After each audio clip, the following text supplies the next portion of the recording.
I don't know how to hold all the feelings, even all the thoughts I should have in a day right now. The emergency is here, and the kids need help with their homework.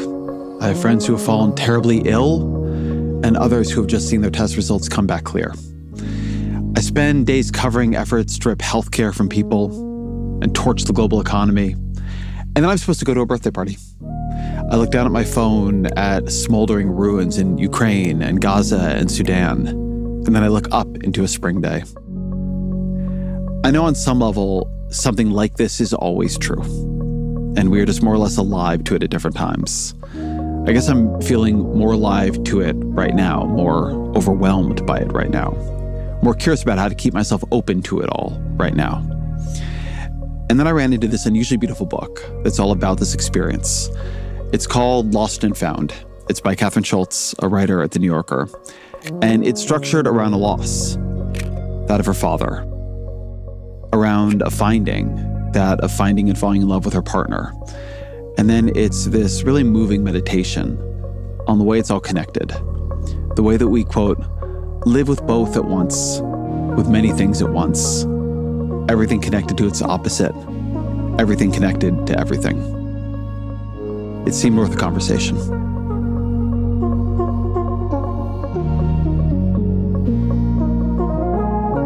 Kathryn Schulz, welcome to the show. I'm delighted to be here. Thanks so much. I want to start by having you tell me a bit about your father. Where did he come from? What a wonderful question to begin with, because it has these kind of two valences, the practical matter of where he came from and the kind of mystifying question of where any human being and all their wonderful specificity comes from. In the case of my father, both answers are a little complicated. His mother had fled the shtetl in Poland when it was clear that the shadow of the Second World War was kind of creeping ever further across Poland. She came from a family of 12. They had the resources to get one of them to safety, and they chose their youngest daughter, who was my grandmother. And indeed, her parents and most of her siblings subsequently perished in Auschwitz. So she gets herself to Tel Aviv. My father is born, and then at a very young age, he was sent away from his mother. He was sent to live on a kibbutz and spent a few years alone there. And then his father vanishes or dies. We don't know. My grandmother remarries, and after the war, their family, in a truly unusual trajectory, when half of global Jewry in its terrible, decimated and refugee status is trying to get to the Holy Land. My father and his family flee Tel Aviv and go, of all places in the world, to Germany. So my father left Tel Aviv at about 7, spent from 7 to 12 in Germany, and then finally the family obtained refugee visas and wound up in Detroit, which is where he then spent his teenage years.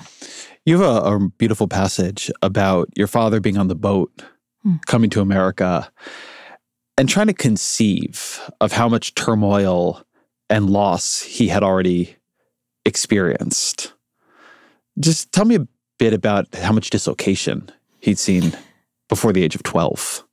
Just shocking amounts, really. I mean, my father was born in 1941, so all around him, what should have been whole vast branches of family trees are just being hewn off viciously, and whole communities are being leveled and destroyed. So there was this kind of background dislocation attendant upon every Jew born in that era. But then quite specifically, he was born essentially a stranger in a strange land in 1948 when my father's family left Israel, or I should say left Palestine. It was still Palestine. It was effectively a war zone. And indeed, an uncle who was traveling with him in the caravan to Haifa to leave at the port there was shot and killed in the car with my father in the car in the backseat when it happened. There was a kind of omnipresent violence and insecurity that characterized his young life that is just shocking for me to contemplate, in part because he then dedicated his adult life to providing for his children the stability he just absolutely did not have growing up. I read stories like this, And I've been reading Melting Point, which is a different sort of very interesting kaleidoscopic history of this era for Jewish people. But I was also reading Wolf Hall, where everybody's endlessly dying of tuberculosis. I think of the modesty of the things I try to protect my children from now, right? The things that upset me if it happens to them. And then what, every generation of humanity, including many people alive today, right? The extremism of the experience. And it's hard to imagine how you go through that and just keep going. And yet people did and do. So this is a person he's watched his uncle get murdered in the car next to him. What kind of person does he become? My father became the kind of person who you would never guess the quantity of tragedy that lay in his past. You would never guess that his whole family had been decimated by the Holocaust, that he had all of this grief and loss and violence at every stage of his life. My father was ebullient. He was joyful. He was incredibly witty.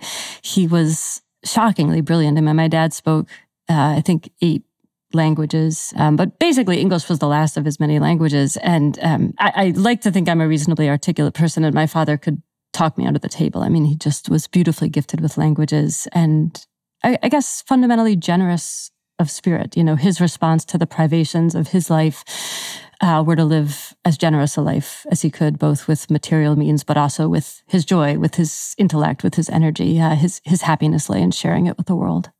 Do you understand his temperament as an act of denial or an act of acceptance? What an interesting question. I've never been asked it before. I suppose I understand his temperament mostly as a great gift. And I'm not trying to deny my father credit he deserves. I know my father made a great many decisions about the kind of life he wanted to live and the kind of man he wanted to be, including in ways that changed over the course of my life. I saw him actively become a more patient man. Patience did not naturally run strong in him, nor in me, for that matter. But I think in some fundamental way, I don't think my father was ever in denial about the experiences that shaped him. He didn't speak about them in great detail until I was myself an adult. But he certainly never pretended away the past. And he didn't conversely speak of himself as, who he was because he had been forged in the flames of disaster or whatever. I don't think he valorized suffering as the thing that made him who he was. Now, I certainly think that he had a very acute sense of what it had meant to be a Jew in the world in the middle of last century, an acute sense of what it meant to be a refugee in this country. I mean, look, my father had 2 brothers, and one of them was just a year younger than him, and for all intents and purposes shaped by identical forces, and could not have been a more different human being. So there is something underlying, something way deep down below the choices we make or our active will in the world that is inextricable from who we become. I always wonder when I think about what my grandparents did not complain much about, and what I do complain about, and what the generations younger than me seem to complain about, and our cultural attitude towards trauma and self-revelation and self-work. And I'm more of that culture than of the opposite, but I don't look around and think we're happier. I think that's absolutely right. And it makes me wonder, are we doing the right thing in our more excavatory culture? Or was there wisdom we have lost in not that people should live in denial, but the balance of how much we go in and how much we simply move forward? Sure, and what is resolving versus what is dwelling upon, and what aspects of our life we choose to emphasize versus downplay. There was this sort of greatest generation stoicism, right? And this valorization of never speaking about suffering. And I don't know that that was a perfect solution, right? I mean, my father was an ebullient character, but his mother, my grandmother, was a deeply deeply bitter, unhappy, volatile woman. And heaven knows she came by those qualities honestly, right? I mean, her life had been unrelentingly traumatic and tragic in ways I cannot fathom surviving. She refused to talk about it. I tried at various occasions. So did many other people close to her. And I don't know that her life was improved by never confronting the vast sources of pain within it, at least never in any way visible to any of the rest of us, right? Life is full of suffering. It's unevenly distributed in tragic ways. I would never dispute that. But even the best and luckiest and most privileged life has an unfortunate share of suffering in it. And there are choices to be made about how much do we focus on it, how much do we dwell on it, how much do we speak of it, how do we speak of it, and how much do we pay attention to our own suffering versus the suffering of others. I think you're driving at something a little deeper than everyday complaining, which is a fundamental question about, do we regard ourselves as strong and, this is such an overused word right now, but resilient and able to overcome, or do we do we dwell on what is going well or on what we hope to do, on our aspirations, on our motives, on our goals, or do we get excessively mired in what has been done to us or ways that we've been wronged? And I don't pretend to know the answer, and I'm not suggesting we shouldn't speak about trauma and upset. I think it was a great revolution in our culture that people have permission to do so. But I share the sense that something was slightly lost in these generations that, yeah, I mean, my father spent decades not really saying altogether that much about it, both a fascinating and also an unquestionably disruptive and upsetting and traumatic childhood. I guess I'm also driving at something else. What moved me quite deeply in your book is its attention to suffering and loss. And there's something about that I think is pretty subtle, that there's something about being open to it versus pushing it away that feels very deep. Neither of those are denial. And you spend a lot of time in the book on the time you spent with your father in the hospital as he was passing away. You have this line about hospitals where you say, and I'm truncating your quote a bit, but I like this part. In an ICU, you are aware of the brevity of life and the great looming precipice of eternity. Yet at the same time, you're basically stuck in an airport. And there's this sort of coexistence of the banal and the profound. What were those days like for you? This will sound at odds with the wrenching experience of grief, but honestly, they were deadly dull. I mean, when nothing is happening, which is a lot of the time when you have someone in an ICU with a kind of mysterious set of failing bodily systems, much of your time is spent doing absolutely nothing. Much of your time is spent waiting for someone who has the faintest idea what's going on to come and talk to you, which inevitably happens in the 10 minutes you decide you're finally going to go get a cup of coffee.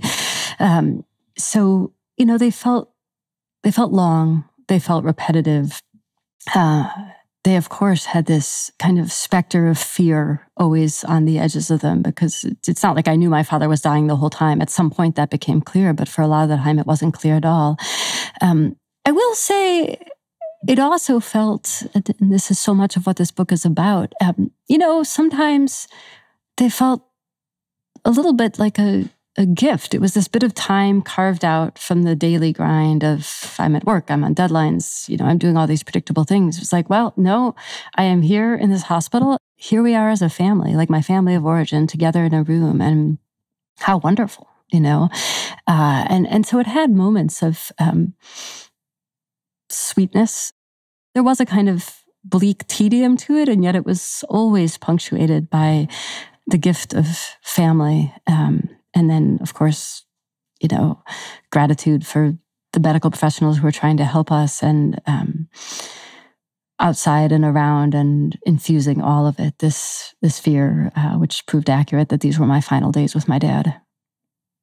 I visited a friend in a hospital recently, and on one level, this felt like the smallest possible reaction, but it also felt very true. I just found myself thinking, because she'd been there a while, Like, I wish you could be somewhere more beautiful for this, this terrible thing you're going through.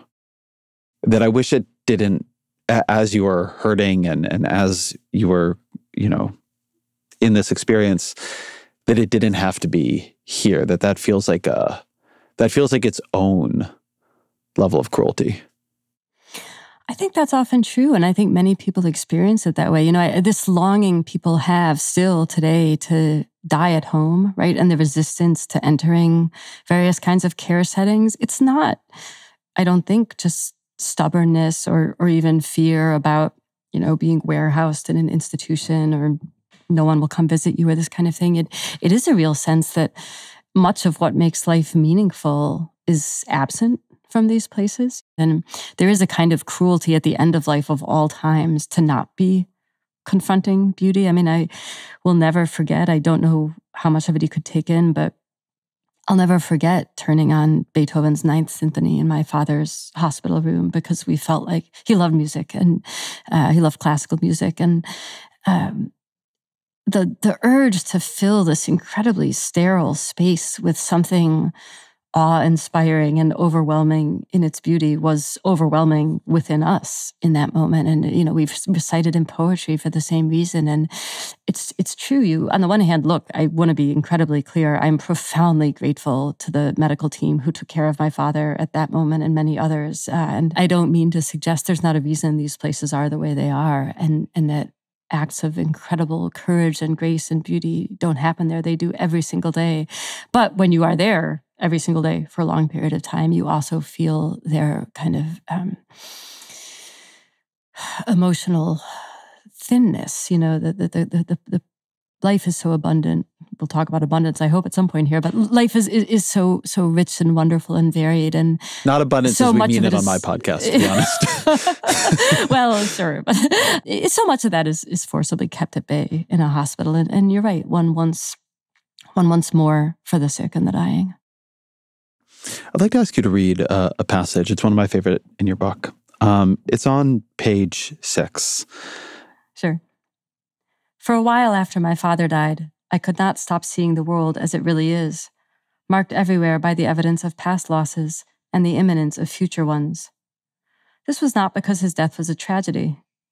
My father died peacefully at 74, tended throughout his final weeks by those he loved most. It was because his death was not a tragedy. What shocked me was that something so sad could be the normal, necessary way of things. In its aftermath, each individual life seemed to contain too much heartbreak for its fleeting duration. History, which I had always loved, even in its silences and mysteries, suddenly seemed like little more than a record of loss on an epic scale, especially where it could offer no record at all. The world itself seemed ephemeral, glaciers and species and ecosystems vanishing, the pace of change as swift as in a time lapse, as if those of us alive today had been permitted to see it from the harrowing perspective of eternity. Everything felt fragile. Everything felt vulnerable. The idea of loss pressed in all around me, like a hidden order to existence that emerged only in the presence of grief. I think it's the lines that begin and end that you could not stop seeing the world as it really is. That there is this hidden order to existence that emerges only in the presence of grief, which stopped me a bit short, which feel true, which get a bit to our conversation earlier about denial. Tell me about that sense of this is a more honest perspective of the world. It's so funny. Is it a more honest perspective of the world? It is certainly accurate by many lights. I mean, loss is omnipresent. We will die. The people we love will die. The things we build in the grand scheme of things, even in the medium scheme of things, are relatively transient and fleeting. There are times in life when the omnipresence and the scale of this loss do become profoundly visible to us, at least to me. I think a lot about scale, right? And if you dwell on the scale of the world, let alone the scale of the cosmos, our lives are stunningly short. They seem, or can seem, stunningly insignificant.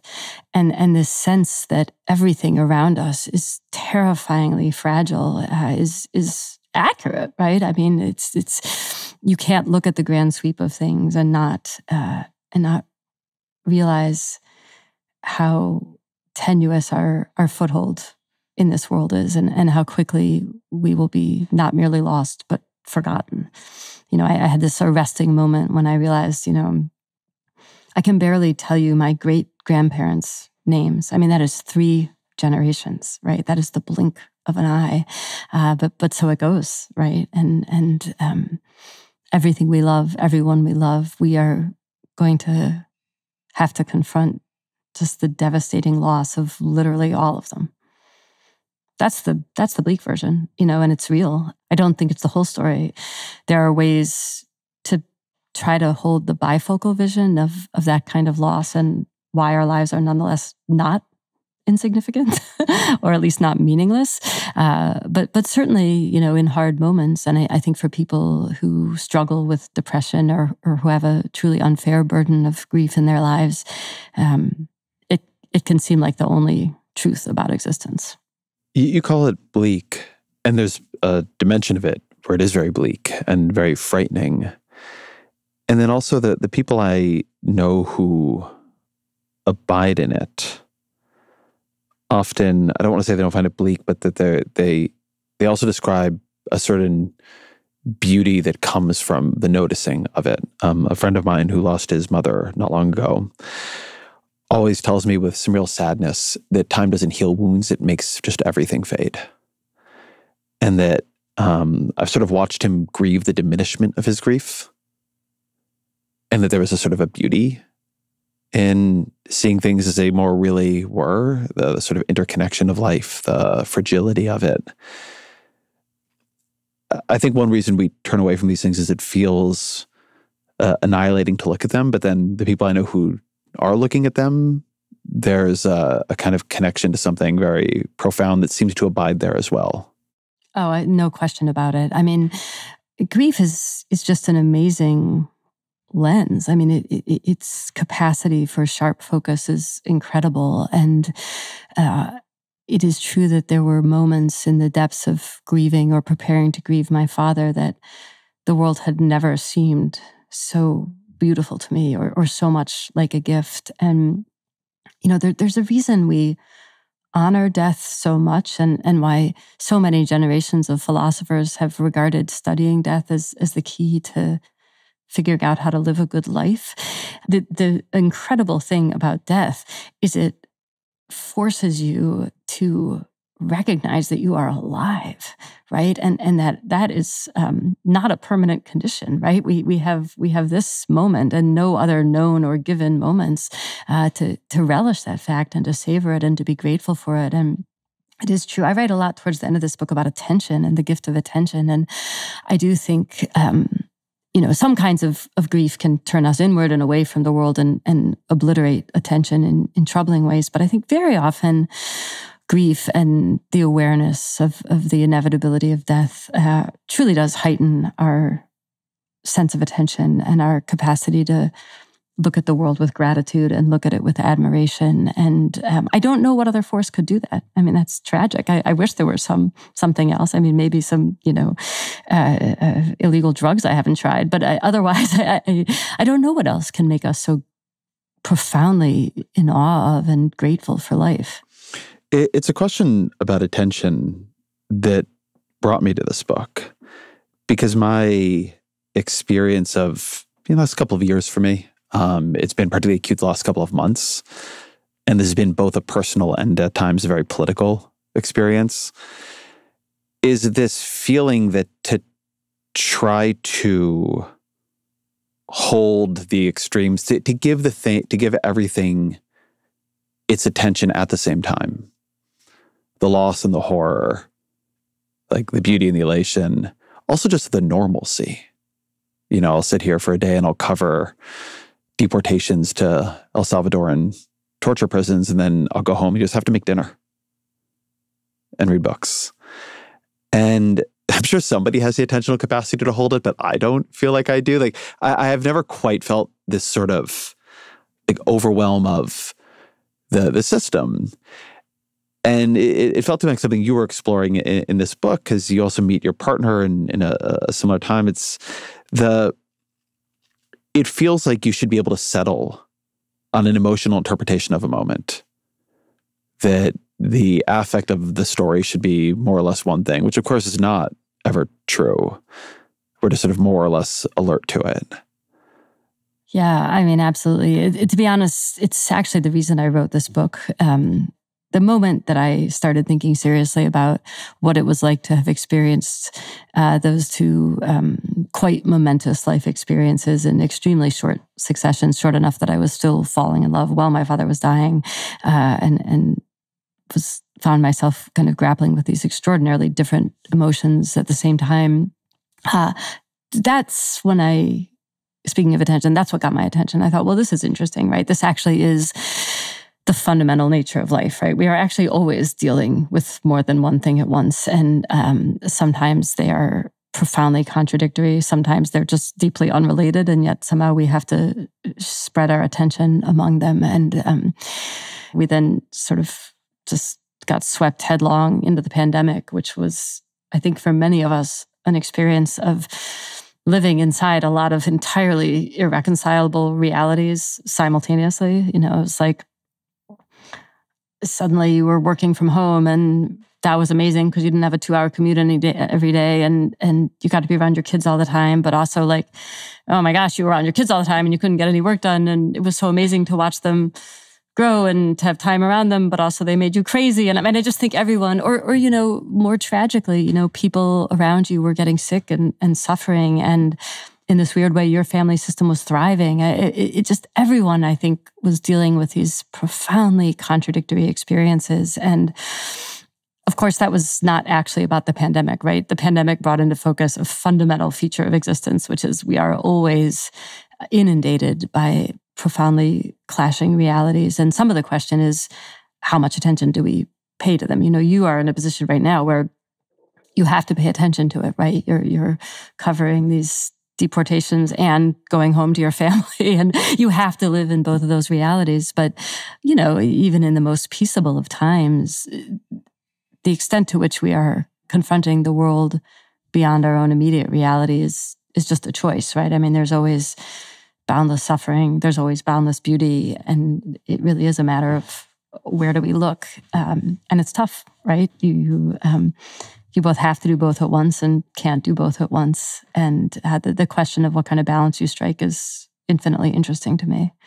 I read this book and I wondered about the quality of your actual attention. You write, and not just here in your journalism too, as if you're able to tune your attention to very deep levels of experiences, but also somehow to the cosmic and geological context in which those experiences are taking place. You sort of zoom between timescales very smoothly. There's a passage you have on finding and the various forms it takes that I think is quite beautiful. Do you mind reading it? I'd be happy to. Finding, like losing, is an enormous category, bursting with seemingly unrelated contents, from gold doubloons to God. We can find things like pencils and couch cushions, and things like new planets and distant solar systems, and things that aren't things at all. Inner peace, old elementary school classmates, the solution to a problem. We can find things that we're never missing, except from our own lives, as when we find a new job or a hole-in-the-wall barbecue joint. And we can find things so deeply hidden that almost no one else thought to look for them, as when we find glial cells or quarks. Do you really experience the world this way, or is that a thing that happens as a matter of craft and writing and reflection? I love it when people ask me questions I've not been asked. And that one actually does feel kind of core to who I am in this interesting way. I think I experience the world that way. I mean, I love the bigness of the world. I'm profoundly drawn to questions of scale. I mean, we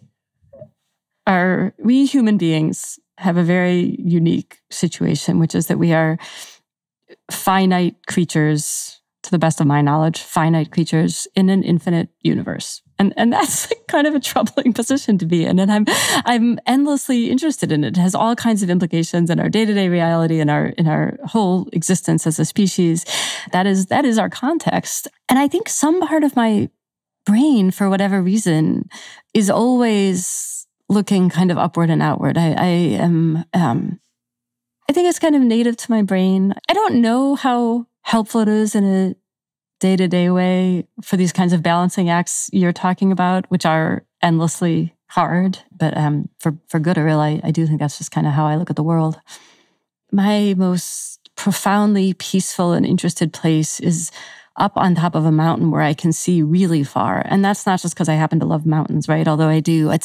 I am soothed and intrigued by the experience of the longest possible view. Is there an experience that comes to mind for you recently where you were looking at something small and you saw something big in it, or big and you saw something small in it?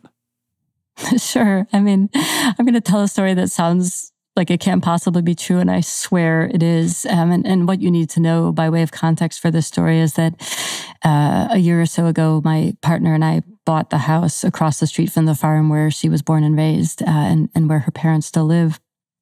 And we've been gradually renovating it ever since then, and incredibly excited to move in and to be near family and, frankly, near more childcare. And so we finally move in, and I'm just reveling in this beautiful new home as we settle into it. And then this is only a week ago, my daughter, who's now 3.5, we have these beautiful fields outside of our house, and she wanders off into the field and she returns with a stalk of wheat. Says, "Look, Mama." And so I'm thinking, oh, she found a stalk of wheat. Fun. Children pick up everything, right? Clovers, coins, anything muddy, tarantulas, whatever they can find. And so she hands me this stalk of wheat. And I'm just thinking, oh, how sweet she gets to live in this beautiful setting where the outdoors is full of so many wonderful little things for her to study. And then she looks at me very seriously and she says, "Mama, we should use this wheat to make bread for people who don't have any." And, it's just one of those moments as a parent where, on the one hand, you're just so in love with your child. You think, who made this remarkable mind? Like the last thing I'm sitting there thinking, like, oh, it's like she found a pretty flower or something, and there she is apparently thinking about like the poor and privation and need.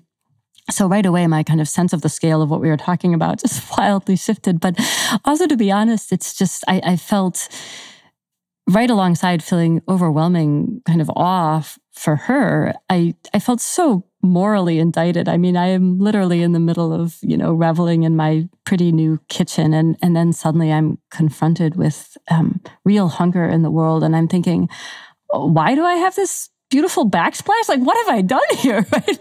My 3-year-old has more moral clarity than I do about how we should spend our money and our time and what actually matters in life. So yeah, in a wonderful way,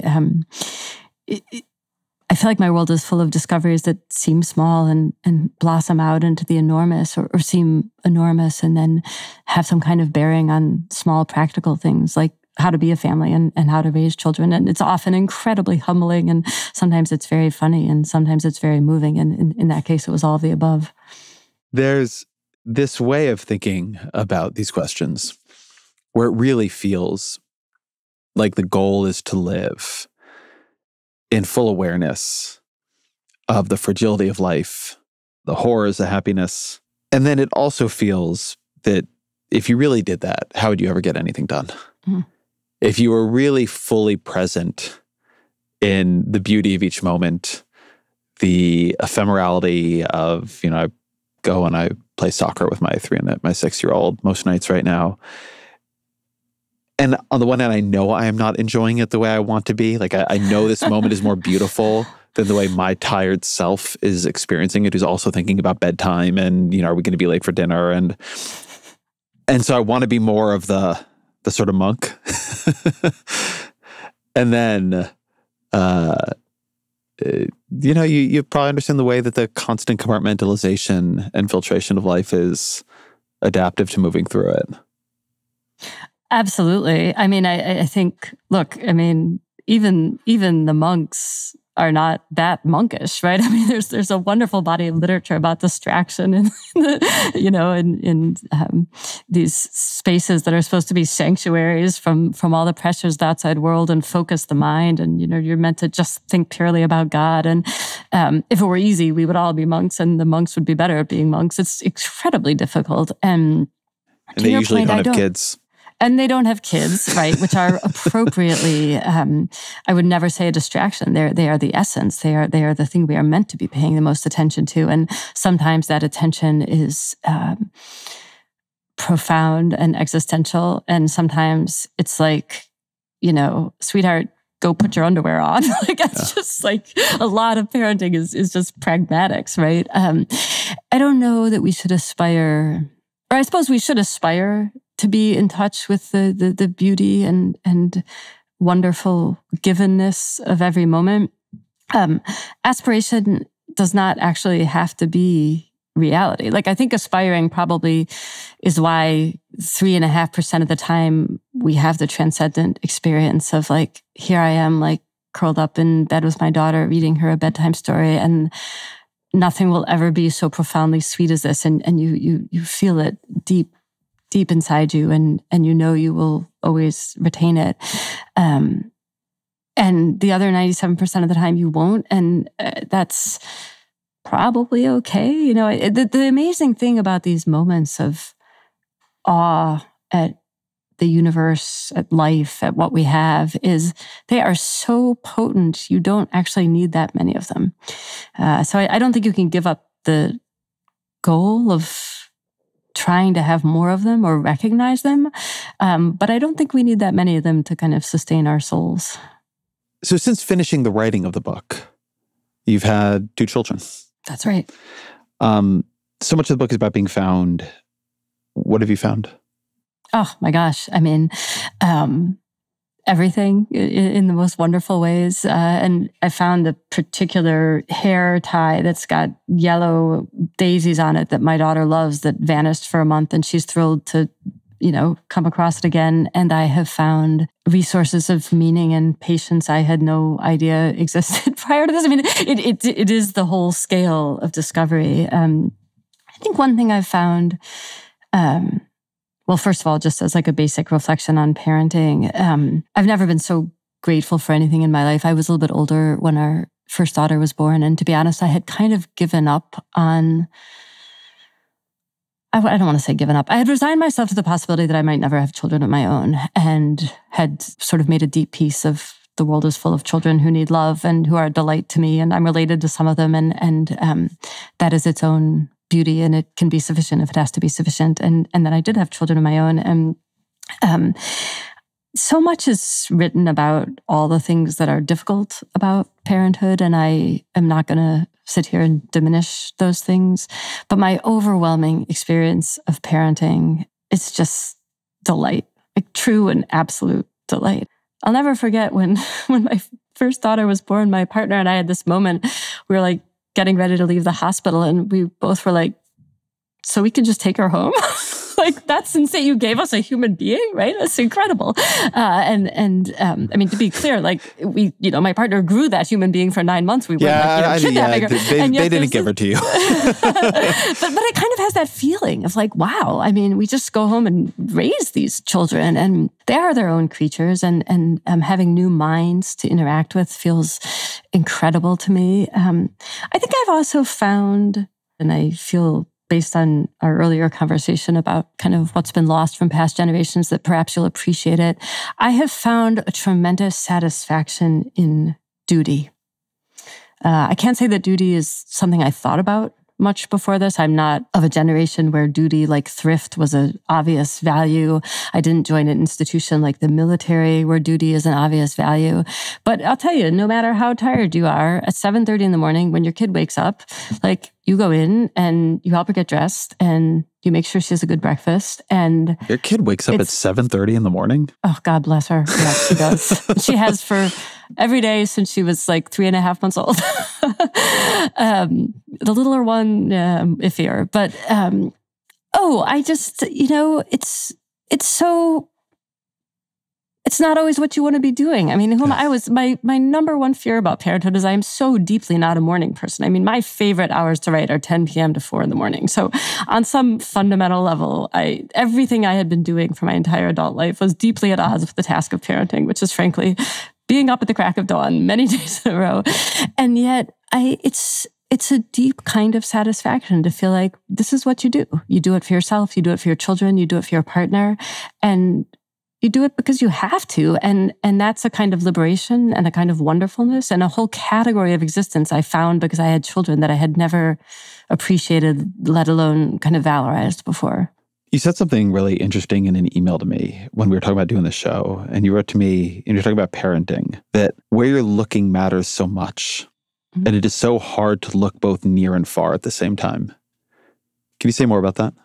Oh, yeah, for sure. I think that actually a real imperative of parenting is that, and a real imperative of being human is you are present for those around you who need you most. And you provide stability and security, and you find hope, because actually it's crucial to foster hope for the next generation. And so, yes, of course, I mean, it's very tricky. There are children the age of my children whose parents vanished overnight, and that's horrifying to me.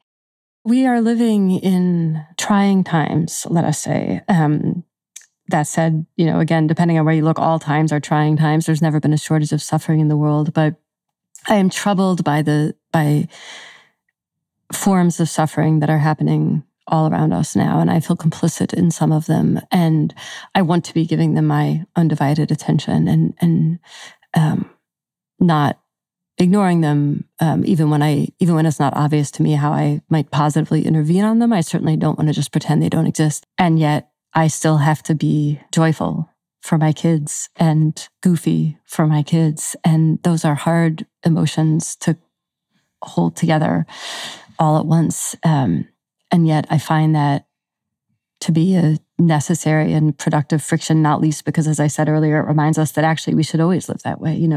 If like you and me, we are among the fortunate and we have the resources and the lives to even have the possibility of ignoring the suffering in the world, we should be grateful for everything that reminds us not to, and reminds us like we should experience this kind of friction in our lives all the time. One of my most inconvenient beliefs about the world is that we now know too much about it. Mm. And that the human mind is not meant to be stretched over this much threat and danger and tragedy at all times. I work in the news. My show is part of this dynamic I'm about to describe. But the news can sometimes be an engine for finding and bringing you whatever is going to most upset you that is happening literally anywhere on Earth at that exact moment. And it's not that it's not, on some level, good to know about it. I don't want to go to the point where we never knew about it. But I often think that probably the healthy medium was to be able to pick up a newspaper once a day and find out about terrible things happening elsewhere and important things happening elsewhere, and sometimes wonderful things, but less often wonderful things happening elsewhere, as opposed to be with your kids in the park and your phone buzzes and it's just something terrible that you cannot affect. Mm-hmm. It's not even happening to anybody you know. You definitely don't have power over it. But somebody somewhere thought it would grab you to know about it. Mm-hmm. And it's strange. It both makes you aware of suffering, but also I think it has some kind of other quality, some numbing and exhausting quality that is not healthy.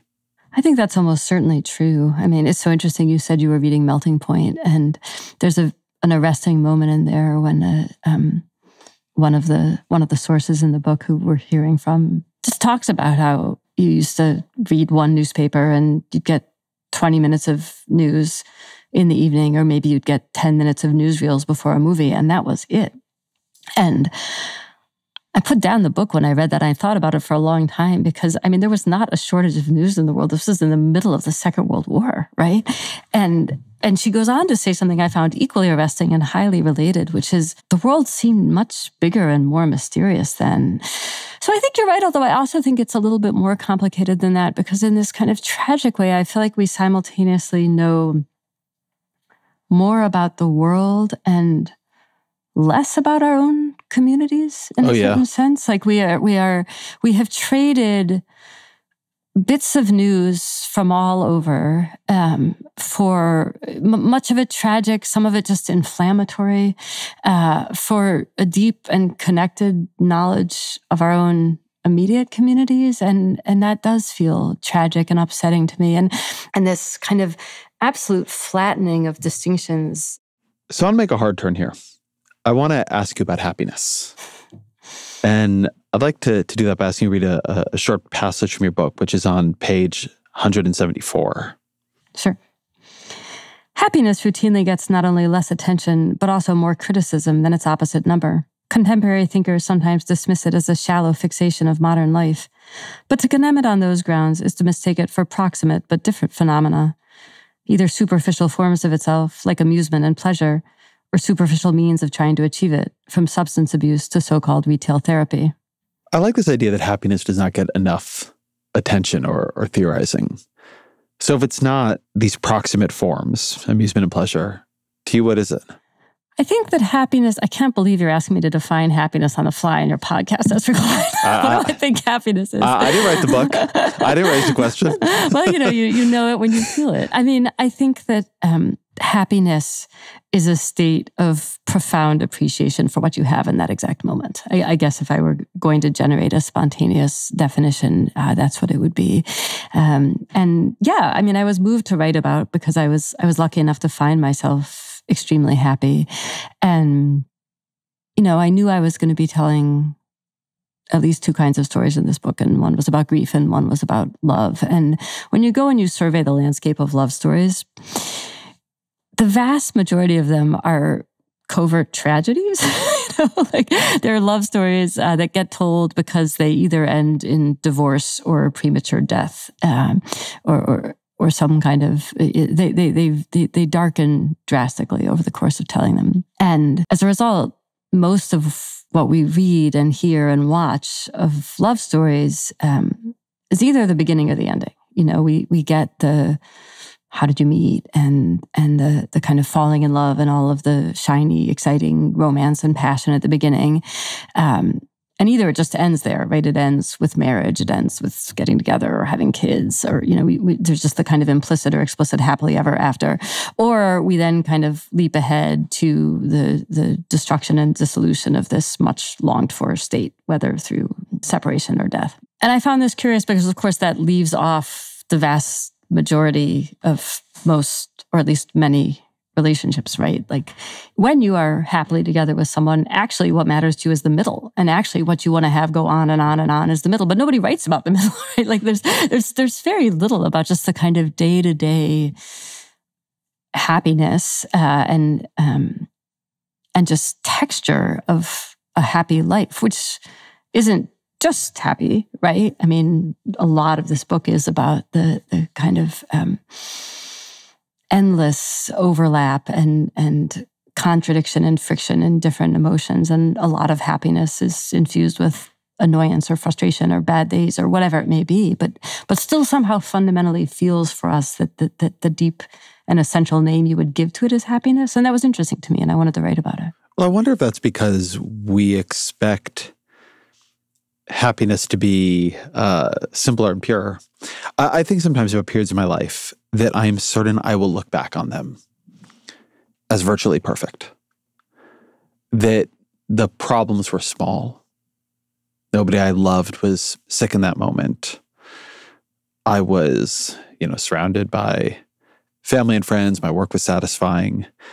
Even as my experience of that period is often exhausted, overstretched, overscheduled, anxious. And this sort of question of, maybe one reason people don't write about those middles is that the middle is always more of everything. Your description of your first kiss with your partner, which is functionally cosmic in its language, is probably going to be different than the way you experience Tuesday when everybody's on deadline and dinner needs to be on the table, even if you'll probably look back on that as a beautiful period. I think we think the feeling of it should be simpler maybe than it ends up being.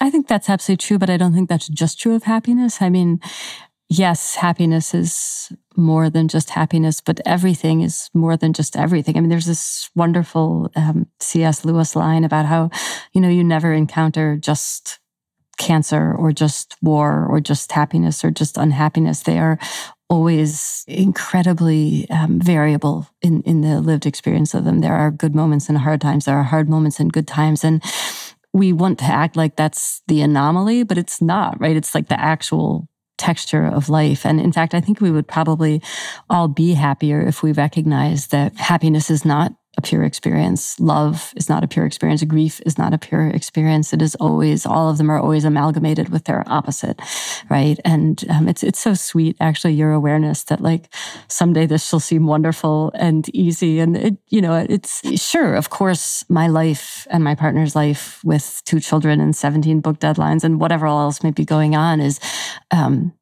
not the bliss of a first kiss when the world suddenly seems to be opening up and this entire new path is shining before you. But I'll tell you, the path is beautiful. And part of what we don't, I think, pay enough attention to is the beauty of that path, of any path. And it's what I said earlier about duty. On some level, a beautiful thing about hard moments in marriage or in anything is like, well, you're doing this because you're committed to it, even in the moments that aren't just bliss and joy, right? And like, do I want to take the compost out in the pouring rain as I did first thing this morning? Absolutely not. But do I want my partner to have to do it? Nope. Like, why shouldn't I, right? Like, isn't the better thing to do in this moment is to man up, as we used to say, and just go do the thing. And there's a kind of beauty in that, and a kind of happiness and a kind of fulfillment in it. And it's not the shiny, glossy kind, but it's what a lot of life is made of, right? And I do find it possible to regard it as, I don't want to say fun, but purposeful and meaningful. What is different about the relationship between happiness and duty from happiness and fun?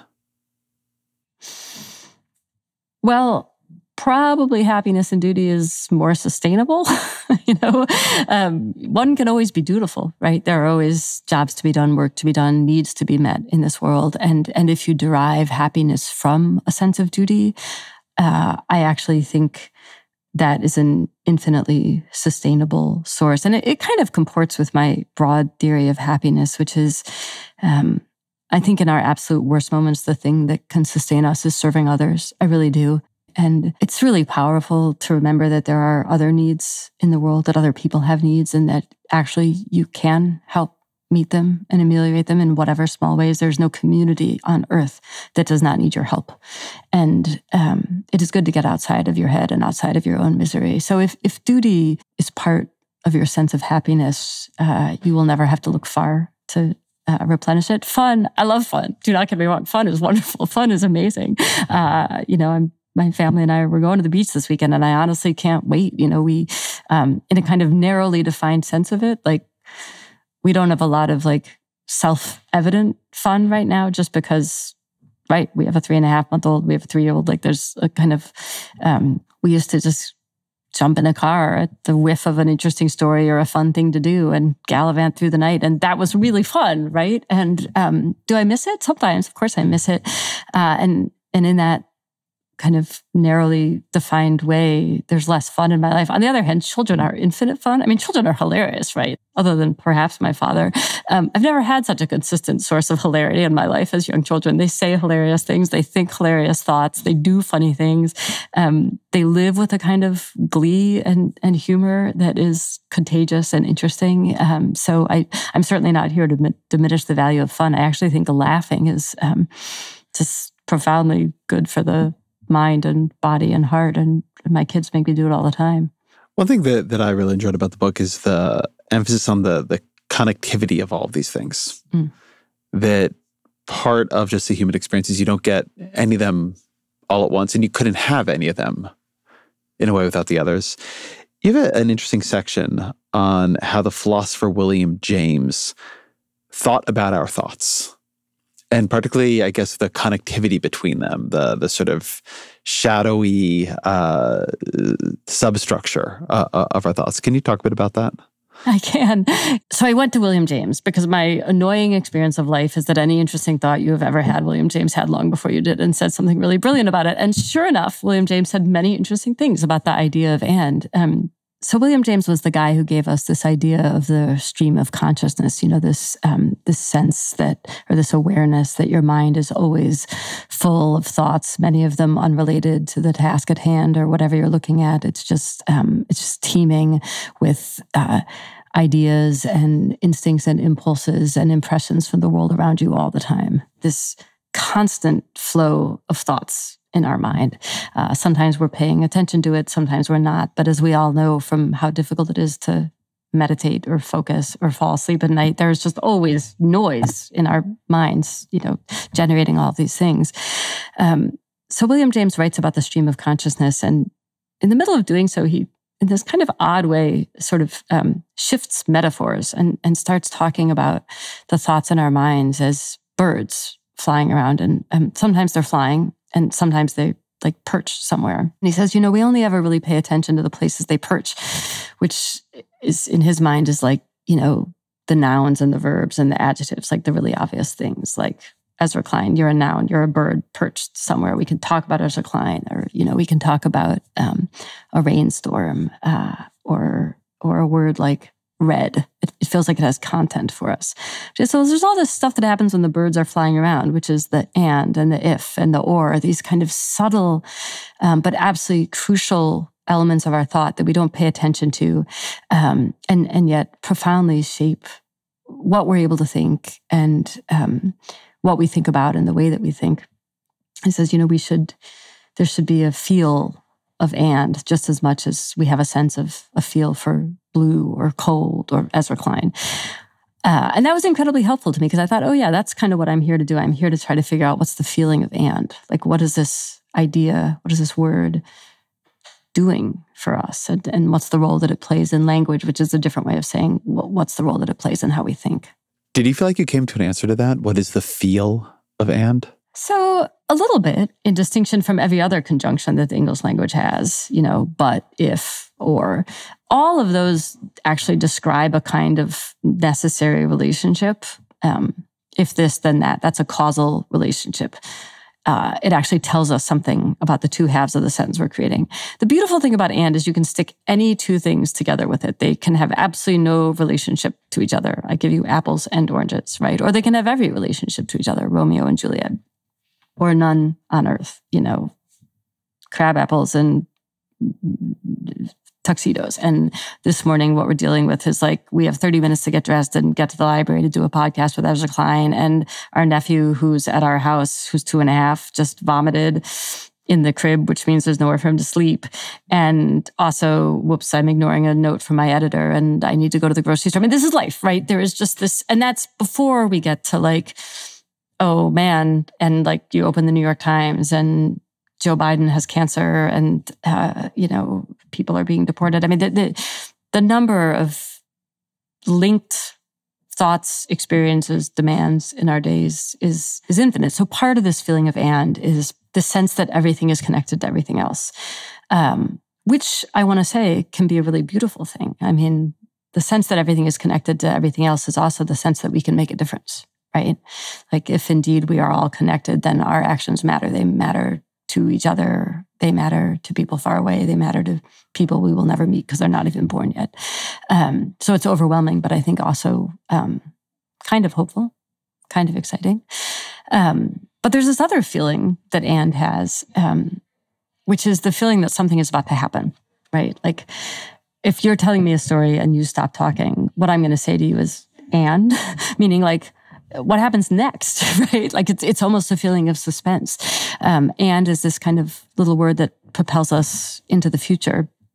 And in that sense, it's a kind of, it gestures towards this kind of temporal abundance too, right? That's the William James feeling well, there's always something else that we can reach beyond and connect to. There's always something more kind of coming down the line toward us. So I think it is a feeling of connection. It's a feeling of continuation. It is a feeling of abundance. And all of those to me are fundamentally and ultimately quite hopeful feelings. I'm struck how much you're talking about the feeling in a way of the word and, the way it connects things, the way it implies procession. I guess I'm interested in the feeling of the experience. I mean, so much of the book is about holding these two extremes of experience at the same time: the loss of your father, the finding of your partner, and that love. And I think that's been what I've been interested in. I feel in my own attention a desire to constantly be choosing a lane of sensation or feeling. I should feel badly about things right now.